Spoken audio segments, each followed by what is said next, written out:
விழுப்புரம் மாவட்டம் மேல்மலையனூர் அங்காளம்மன் கோவிலில் ஆடி அமாவாசை ஊஞ்சல் உற்சவத்தையொட்டி லட்சக்கணக்கான பக்தர்கள் தரிசனம் மேற்கொண்டனர். கூடுதல் தகவல்களை செய்தியாளர் ராஜாராம் வழங்க கேட்கலாம். ராஜாராம், வணக்கம். தற்போது பக்தர்களுக்கு என்னென்ன சிறப்பு வசதிகளும் ஏற்பாடுகளும் செய்யப்பட்டிருக்கின்றது, விவரம்?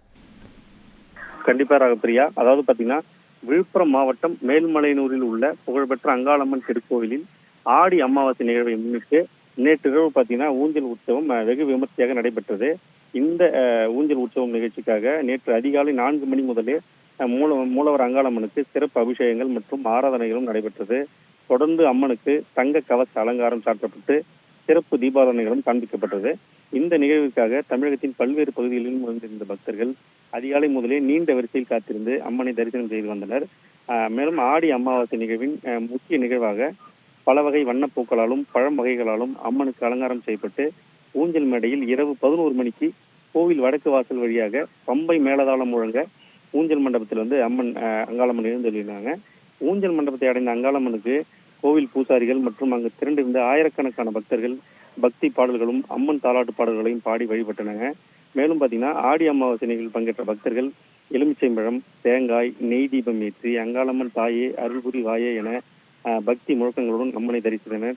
தொடர்ந்து நள்ளிரவு 12 மணி அளவில் பாத்தீங்கன்னா மகா தீபாராதனை காண்பிக்கப்பட்டு ஊஞ்சல் உற்சவம் கோலாகலமாக நிறைவடைந்தது.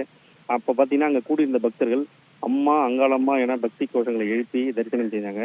இந்த ஆடி அமாவாசை என்பதால சென்னை, புதுச்சேரி, திருவண்ணாமலை, வேலூர், கடலூர், கள்ளக்குறிச்சி உள்ளிட்ட தமிழகத்தின் பல்வேறு மாவட்டங்களிலிருந்தும் ஆந்திரா, கர்நாடகா உள்ளிட்ட வெளி மாநிலங்களிலிருந்தும் பாத்தீங்கன்னா லட்சக்கணக்கான பக்தர்கள் நேற்று காலை முதலே மேல்மலையனூர்ல குவிஞ்சினாங்க.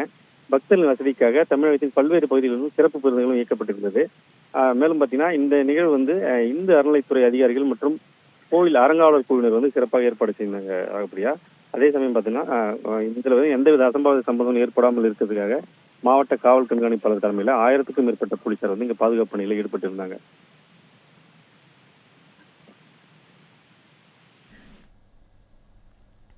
விவரங்களுக்கு நன்றி ராஜாராம்.